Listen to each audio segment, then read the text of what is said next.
Hey everyone, welcome back to all my listeners. This is episode 2 in season 12. Today is Wednesday, May 8th, 2024. My name is Sonal Patel, and this is the Paint the Medical Picture podcast series. All right, you guys. Now, I do apologize for any of those raindrops and pitter-patters that you might be hearing in the background. As soon as I started to record this episode, the sky opened up and it is pouring and thundering out there. So that is the moody soundscape that you hear behind me. All right, you guys, let's get into today's episode. Now, you know it's the second Wednesday of the month, and that means my Newsworthy is going to be featuring my OIG Work Plan, those updates for the month of April 2024. And of course, in my Trusty tip, I'm going to be going into the best supplemental documentation that's needed for lower extremity endovascular procedures. That's going to tie in really nicely with the first OIG work plan that I'm going to be talking about, in fact. So I thought the two go hand in hand, so I wanted to provide you with my trusty tips for how to make sure services have proper documentation. And of course, I'm going to go ahead and round out and close out today's episode with a remarkable quote on collaboration by Helen Keller. Today's episode is sponsored by Advanced Coding Services. Let's get into it. Today's episode is sponsored by Advanced Coding Services, a leading medical billing and medical coding school in the United States. Whether you're just starting out or a seasoned professional, our training equips you with the tools and support you need to advance your career. Our medical billing and coding school meets your needs worldwide online or in person with one-on-one support throughout your training. We are committed to helping our alumni and credentialed medical community in keeping up their certifications by offering various avenues for acquiring your continuing education units. In addition to our Mastering the Business of Medicine retreats offered several times throughout the year in different parts of the country, we now offer memberships. You can conveniently earn your CEUs by attending our exclusive members-only webinars. Since our aim is to nurture and grow the careers of individuals who work in the business of medicine, we call our member area the Apple Orchard. Advanced Coding Services, educate, nurture, inspire, reaching back with a hand up. So let's get into Newsworthy, the month of April's OIG Work Plan updates. There are 5 updates to the OIG Work Plan for the month of April 2024. Now, the first OIG Work Plan update is titled Utilization of Peripheral Vascular Procedures and CMS's Related Program Integrity Efforts. Now, this report is expected from the Office of Evaluation and Inspections. The use of peripheral vascular procedures in the Medicare population has increased over the past decade. In 2022, Medicare paid more than $600 million for atherectomies and angioplasties with and without a stent in peripheral arteries. These minimally invasive surgeries aim to improve blood flow when arteries narrow or become blocked because of peripheral arterial disease, but are recommended only after patients have tried medical and exercise therapies and have lifestyle-limiting symptoms. In addition, CMS and whistleblower fraud investigations have identified these surgeries as vulnerable to improper payments. This work will determine trends in Medicare fee-for-service for surgeries in peripheral arteries over several years and identify paid claims that exhibit questionable characteristics. OIG will also describe the program integrity activities that CMS and its contractors have taken to combat fraud, waste, and abuse specific to procedures in peripheral arteries. This final report is expected in fiscal year 2025. Now, the second OIG Work Plan update for the month of April 2024 is titled Ensuring Dual-Eligible Enrollees Access to Drugs Under Part D, Mandatory Review. Now, this report is expected from the Office of Evaluation and Inspections. Dual-eligible enrollees, those are people enrolled in both Medicaid and Medicare. They receive prescription drug coverage under Medicare Part D. As long as Part D plans meet certain limitations outlined in 42 CFR Section 423.120, Part D sponsors have discretion to include different Part D drugs in their formularies. As required under Section 3313 of the Patient Protection and Affordable Care Act, the OIG will conduct an annual study of the extent to which formularies used by Part D plans include drugs commonly used by dual-eligible enrollees. This study will focus on Part D plans' 2024 formularies. This final report is expected in fiscal year 2024. Now, the third OIG Work Plan update for the month of April 2024 is titled Audit of the Office of Refugee Resettlement's Monitoring of Compliance with Employee Background Check Requirements for Unaccompanied Children Program care providers that are no longer state licensed. Now, this report is expected from the Office of Audit Services. The Office of Refugee Resettlement, or the ORR, is a program office of the Administration for Children and Families within HHS. They manage the Unaccompanied Children Program, the UCP. Now, to help safeguard children in the Unaccompanied Children Program, federal regulations and ORR policy require all care providers to conduct background investigations on all employees and contractors who may have contact with children in ORR care prior to hiring them and permitting access to the children.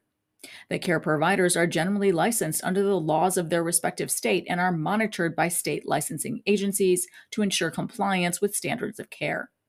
Some ORR-funded care providers operate in states that no longer license or perform oversight of the facilities. The OIG plans to determine whether ORR monitored unlicensed facilities' compliance with its background check requirements. Specifically, the OIG will determine whether the FBI fingerprint checks of national and state registries occurred for employees at unlicensed ORR-funded facilities. This final report is expected in fiscal year 2025. Now, the fourth OIG Work Plan update for the month of April 2024 is titled Audit of Vertically Integrated Medicare Part D Sponsors. This report is coming from the Office of Audit Services. CMS oversees prescription drug coverage for Medicare Part D enrollees. CMS contracts with health insurers known as plan sponsors who are responsible for delivering the benefit through a network of pharmacy providers. Under Part D, sponsors often contract with pharmacy benefit managers, called PBMs, to manage or administer the drug benefit on a sponsor's behalf. PBM services may include contracting with pharmacies to establish pharmacy networks and negotiate pharmacy reimbursement rates. In recent years, the pharmaceutical market has experienced a wave of vertical integration between PBMs, health insurers, and pharmacies. Concern has been raised about the vertically integrated model. One such concern is that by owning many links in this chain, a vertically integrated Medicare Part D sponsor may inflate drug prices. The OIG will determine the impact of related entity transactions within select vertically integrated entities on the prices for covered Part D drugs. Now, this final report is expected in fiscal year 2026.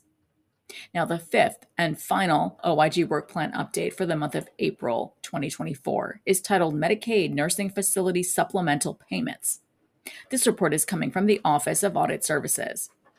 CMS has approved Medicaid nursing facility upper payment limits, or UPLs, supplemental payment programs in several states. In these particular states, nursing facilities may be eligible for supplemental payments that, when combined with a base payment, may not exceed a reasonable estimate of the amount that Medicare would pay for the services. Under the UPL supplemental payment programs, a state may use a variety of financing mechanisms to fund that state's share of supplemental payments. The OIG will then determine whether payments states claimed under their Medicaid supplemental payment programs complied with federal and state requirements and describe how those payments were distributed and used. This final report is expected in fiscal year 2025. And now, it's time for my best practice tips in Trusty Tip. Along the lines of that first OIG Work Plan item for April that I mentioned in Newsworthy, I wanted to provide some trusty tips for documentation support that's necessary to support peripheral vascular procedures. Be mindful to check your LCDs as well as your commercial payer policies as well. Now, here's an example of a written payer policy. Endovascular revascularization procedures. For example, those are our stents, angioplasty, and or atherectomies, are proven and medically necessary for treating non-limb threatening lower extremity ischemia in individuals with claudication due to atherosclerotic disease of the aortic, iliac, and or femoral popliteal arteries when all of the following criteria are met. And this particular policy lists 6 items of criteria that must be met. So the first is for impaired ability to work and or perform activities of daily living, also called ADLs. And then all of the following conservative therapies have been tried and failed, and they list these next items for at least 12 weeks of supervised or structured exercise program. And then they move on and list another one for pharmacologic therapy, and also for smoking cessation, if applicable, and also for ischemic peripheral artery disease with ankle brachial index. That's called your ABI index, which is less than 0.90. And then finally, they also include criteria for imaging results showing anatomic location and severity of the occlusion, which means a stenosis of greater than or equal to 50%. And that means those images could be found in a duplex ultrasound or in a computed tomography angiography called a CTA, or a magnetic resonance angiography called an MRA, or an invasive angiography. Now, if duplex ultrasound does not demonstrate a stenosis of greater than or equal to 50%, another imaging modality will be necessary to demonstrate the extent of the stenosis or the blockage. So all of that is listed in this particular written payer policy for these services for endovascular revascularizations. Now, my trusty tip is I wanted to go over that documentation, right? That supplemental documentation to support these 6 explicit criteria that must be found in the documentation. So for the lower extremity endovascular procedures that are found roughly in the CPT code range of 37220 through 37231, your medical notes need to be documenting the following when applicable: that diagnosis to support that particular condition, to support that particular CPT code. Now, the relevant history and the relevant and pertinent physical examination to include the patient's symptoms and pertinent findings due to ischemia. Now, documentation also has to include the treatments that were tried, failed, and or contraindicated, including the structured exercise program, pharmacologic therapies, as well as any types of smoking cessations, if applicable. Also, you should be including the details of functional disabilities interfering with work or any other activities of daily living. Again, those ADLs. Your documentation should also include the ischemic peripheral artery disease, including that ABI, that ankle brachial index. Again, an ABI less than 0.90 indicates peripheral artery disease, or PAD.